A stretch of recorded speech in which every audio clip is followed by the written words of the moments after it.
Traders, how are you? With Marcello. Today we're doing the recap of what happened in the markets last week. We have Elon Musk talking about making his own phone. We have prehistoric viruses that they're getting out of the permafrost in Russia and obviously replicating in the lab because, no viruses are going to escape from a lab ever. And we also have Germany and other countries talking about having shortages of electricity. Let's get started.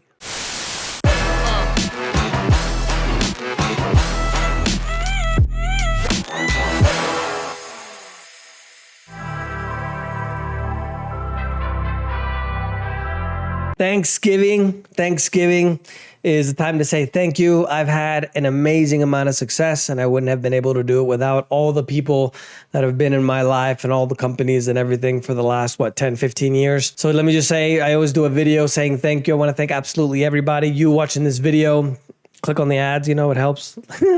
And speaking of Thanksgiving this year, the cost of Thanksgiving meal has gone up 20.14% from 2021.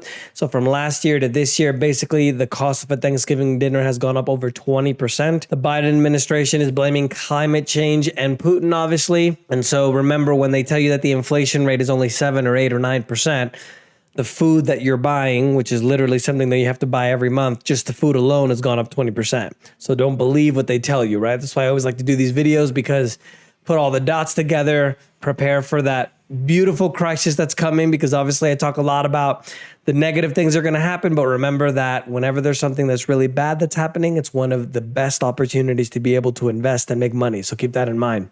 So happy Thanksgiving and thank you to everyone. Markets in the United States, mostly positive. Canada was positive as well. Markets in Europe were mostly higher as well. We have Spain and Istanbul taking the crown for the most positive there. In Latin America, I don't know if you guys are following the World Cup, but we gotta give a moment of silence for Argentina. Don't cry for me, Argentina. They lost the match there against Saudi Arabia. And if you guys haven't been to Argentina, if there's one thing that's life, it's literally soccer, right? So you can't mess with soccer in Argentina, even though they're probably going to lose anyway. They're not probably going to go to the finals. But mostly higher in Latin America. Africa and the Middle East was mixed. We have Nigeria going up almost 7%. And then in Asia and the far, far east, we have Philippines being the most positive at 2.63%. And then the Hang Seng and the Hong Kong, the most negative at 2.38. Bitcoin and other cryptocurrency news. In the conspiracy Marcello of the week, we have Bank of Japan running a experiment for the digital yen, which I know this is what I always kind of have thought of from the beginning, that it's going to be the government coin. That's what cryptos are really about, in my opinion. The government of Japan, or I should say the Bank of Japan, which is a central bank, has teamed up with 3 mega banks and a lot of other regulatory financial institutions to be able to start testing the digital yen in spring of 2023.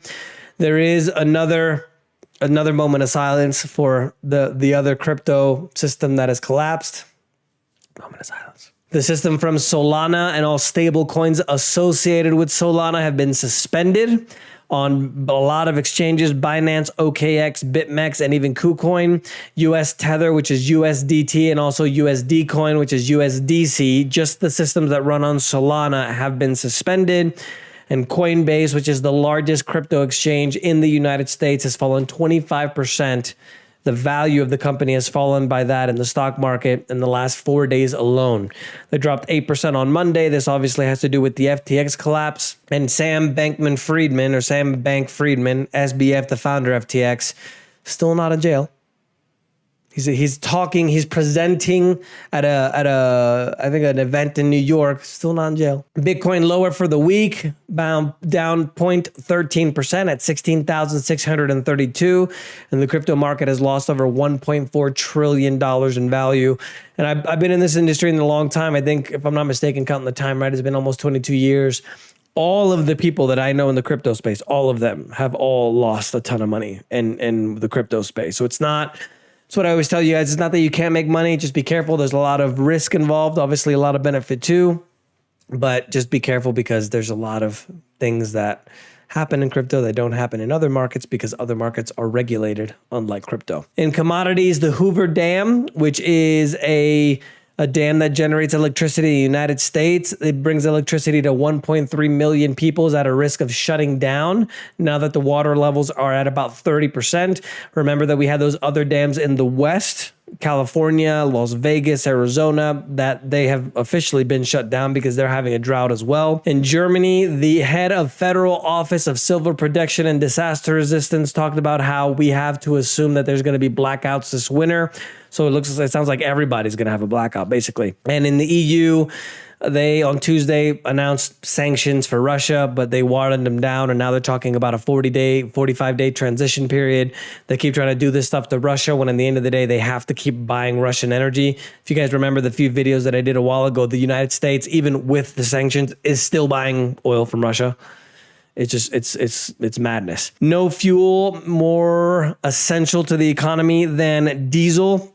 If you guys didn't know, especially in the United States, Europe, they use a lot of trains, but they use diesel fuels for trains as well. All trucks on a global basis, trucks, buses, ships, trains, construction, manufacturing, farming, and even diesel's now being used to heat homes.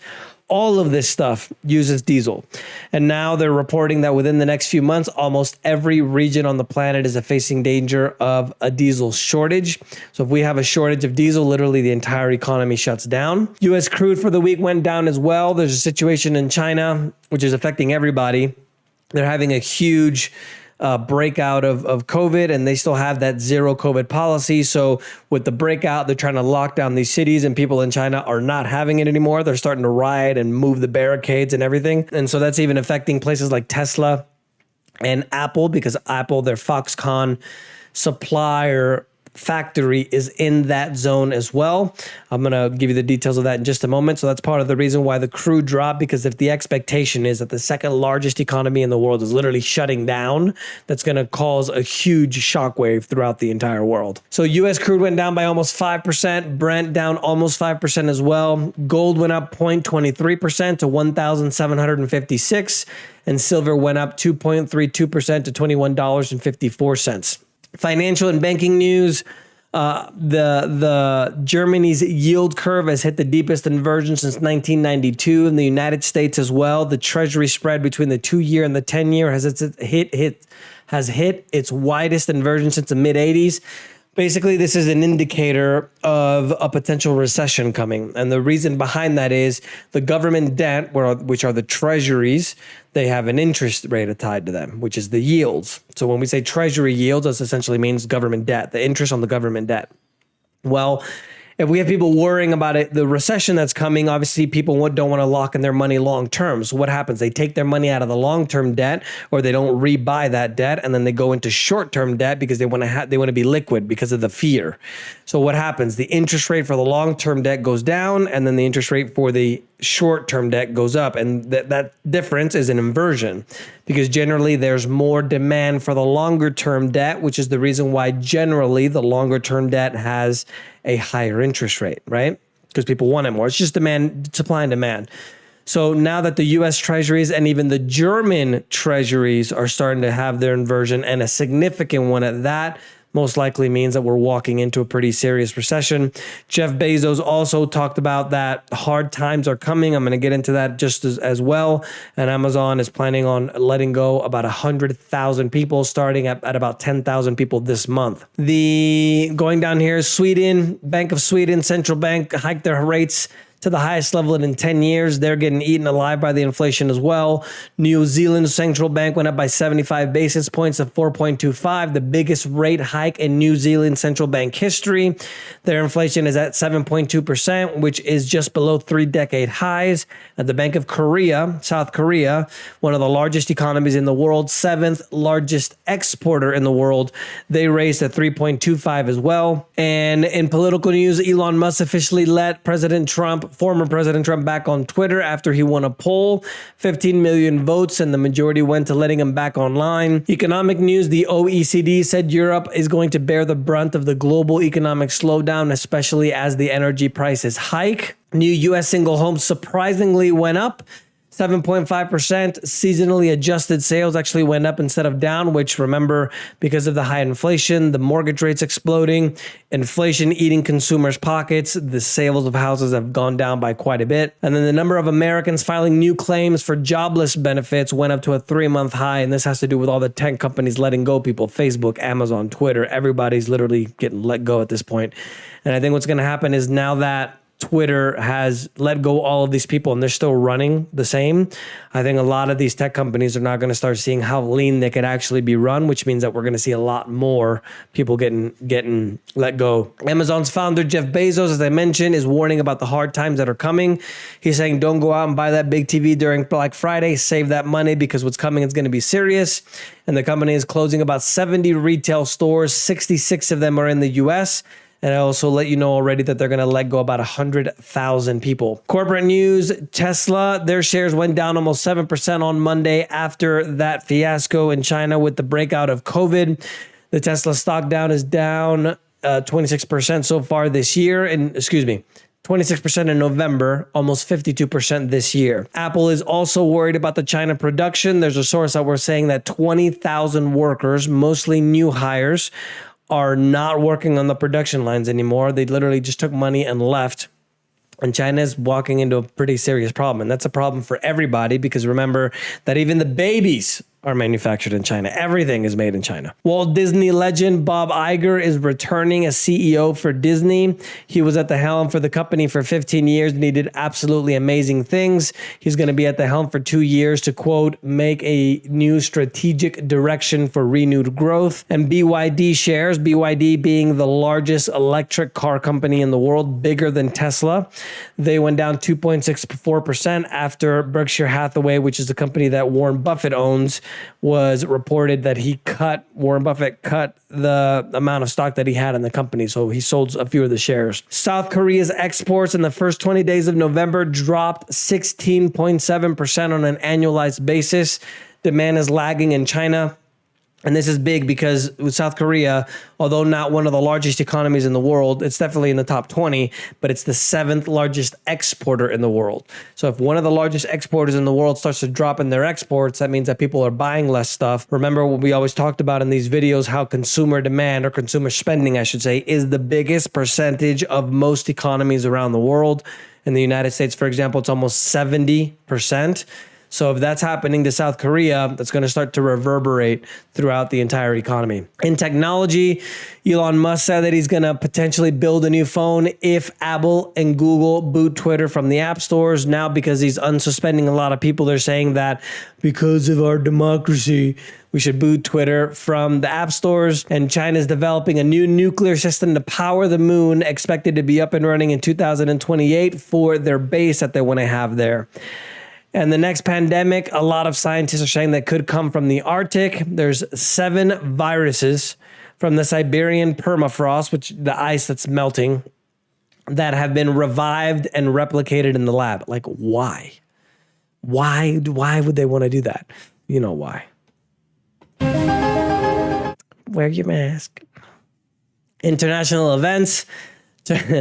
Turkish President Erdogan signaled ground operation in North Iraq and Syria to eliminate a terrorist threat that supposedly was going to make attacks against Turkey.